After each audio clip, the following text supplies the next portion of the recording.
Gate of ഗോസ്പലിലേക്ക് ഏവർക്കും സ്വാഗതം. പുതിയ ഒരു വീഡിയോയിലേക്ക് നിങ്ങളുടെ ശ്രദ്ധയെ ക്ഷണിക്കുകയാണ്.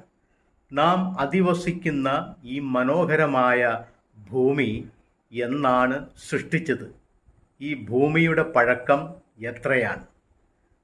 വാസയോഗ്യമായ ഒരേ ഒരു ഗ്രഹം ഈ പ്രപഞ്ചത്തിൽ ഈ ഭൂമി മാത്രമാണ്.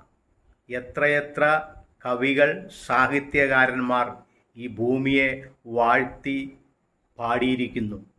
കേരളത്തിലെ ഒരു കവി ഇപ്രകാരം ഈ ഭൂമിയെക്കുറിച്ച് പാടിയിട്ടുണ്ട്.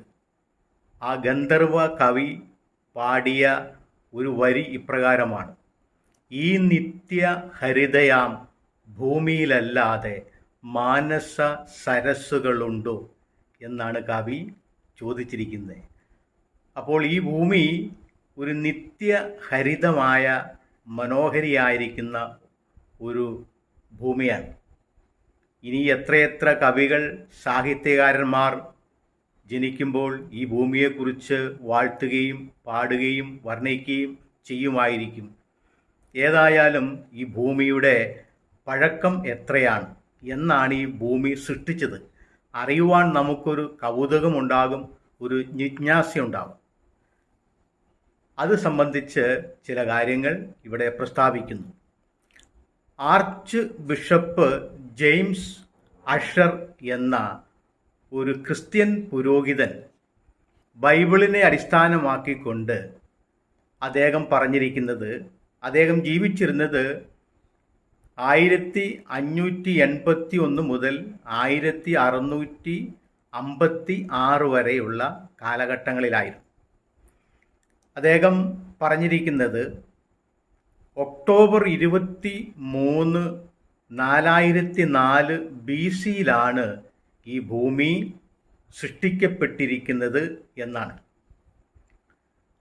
അതായത് 2018 വരെയുള്ള കണക്കിൻ പ്രകാരം 4004 പ്ലസ് 2018 സമം 6022 വർഷം ആണ് ഈ ഭൂമിയുടെ പഴക്കം എന്നാണ് അദ്ദേഹം കണ്ടെത്തിയിരിക്കുന്നത്. ജെയിംസ് അഷർ എന്ന ഈ ബിഷപ്പ് അയർലൻഡുകാരനായിരുന്നു. അയർലൻഡ് ചർച്ച് ഓഫ് അർമാഗിലെ ആർച്ച് ബിഷപ്പായിരുന്നു ഇദ്ദേഹം അയർലൻഡിലെ ഒരു പ്രൈമേറ്ററും സമർത്ഥനായ ഒരു ഐറിഷ് പണ്ഡിതനും സഭാ നേതാവും എഴുത്തുകാരനും ഗവേഷകനും ഒക്കെയായിരുന്നു. ഇദ്ദേഹം അന്ത്യോക്യ സഭയിലെ ബിഷപ്പായിരുന്ന ഇഗ്നാത്യോസിൻ്റെ ലേഖനങ്ങളും എഴുത്തുകളും പുസ്തകങ്ങളും വായിച്ച് ഗവേഷണങ്ങളൊക്കെ നടത്തിയിരുന്ന ഒരു മാന്യദ്ദേഹമായിരുന്നു ആർച്ച് ബിഷപ്പ് ജെയിംസ് അഷർ എന്ന വ്യക്തി. അപ്പോൾ അദ്ദേഹത്തിൻ്റെ പഠനത്തിൽ നിന്നും നിരീക്ഷണത്തിൽ നിന്നും അദ്ദേഹം കണ്ടെത്തിയിരിക്കുന്നത് ഭൂമി സൃഷ്ടിച്ചിരിക്കുന്നത് ഒക്ടോബർ 23, 4004 BC-യിലാണ് എന്നാണ്. അതായത് ഭൂമിയുടെ പഴക്കം 6022 വർഷം മാത്രമാണ് എന്നാണ് അദ്ദേഹം കണ്ടെത്തിയിരിക്കുന്നത്. ഈ കണ്ടെത്തലുകളും ഈ ആർഗ്യുമെൻ്റ്, ഈ പഠനം ലോക ശ്രദ്ധ ആകർഷിച്ചിട്ടുള്ളതായ ഒരു പഠനമാണ്, ഒരു ആശയമാണ്. എന്നാൽ ശാസ്ത്രം പറയുന്നത് ഭൂമിയുടെ പഴക്കം 4.5 ബില്യൺ വർഷമാണ് എന്നാണ് ശാസ്ത്രം അവകാശപ്പെടുന്നത്. ആദ്യം മനുഷ്യൻ ജനിച്ചിട്ട് 20 ലക്ഷം വർഷം ആയി എന്ന് ശാസ്ത്രം വിലയിരുത്തുന്നു. ആധുനിക മനുഷ്യൻ ഉണ്ടായിട്ട് 20,000 വർഷങ്ങളായി എന്നാണ് ശാസ്ത്രം നിർവചിച്ചിരിക്കുന്നത്. ശാസ്ത്രത്തിൻ്റെ ഈ കണക്കും ബൈബിൾ പ്രകാരമുള്ള കണക്കും ഒത്തുപോകുന്നതല്ല. ശാസ്ത്രം ഈ ഭൂമിയെ കുറിച്ച് പഠിക്കുകയും ഭൂമിയുടെ ഘടന, ഭൂമിയിൽ ജീവിച്ചിരുന്ന ജീവജാലങ്ങൾ അല്ലെങ്കിൽ മറ്റ് വസ്തുക്കൾ, വൃക്ഷങ്ങൾ, മൃഗം, ഇങ്ങനെയുള്ള പക്ഷികൾ, ഇവയുടെ ഫോസിലുകൾ പഠനം നടത്തുകയും ആ ഫോസിലുകളെ കുറിച്ച് ഗവേഷണങ്ങൾ നടത്തി അതിൻ്റെ ആ ജീവജാലങ്ങൾ ജീവിച്ചിരുന്ന കാലഘട്ടത്തെക്കുറിച്ചും ഭൂമിയുടെ ഘടനയെക്കുറിച്ചും പാറകൾ, മണ്ണുകൾ ഇതിനെല്ലാം പഠനം നടത്തിയിട്ടാണ് അവർ ഭൂമിയുടെ പഴക്കം 450 കോടിയാണ് അല്ലെങ്കിൽ 4.5 ബില്യൺ വർഷമാണ് എന്നൊക്കെ കണ്ടെത്തിയിരിക്കുന്നത്. പഠനങ്ങൾ ശാസ്ത്രീയമായിരിക്കുന്ന സത്യങ്ങൾ തെറ്റാകുവാൻ സാധ്യത വളരെ വിരളമാണ്. ശാസ്ത്രം കണ്ടെത്തുന്നതൊക്കെ ശരിയായ കാര്യങ്ങളാണ്. പക്ഷേ ഈ ബൈബിളിലെ കാലഗണന വെച്ച് നോക്കുമ്പോൾ ശാസ്ത്രത്തിൻ്റെ കണ്ടെത്തലുമായിട്ട് പൊരുത്തപ്പെട്ടു പോകുന്നതല്ല.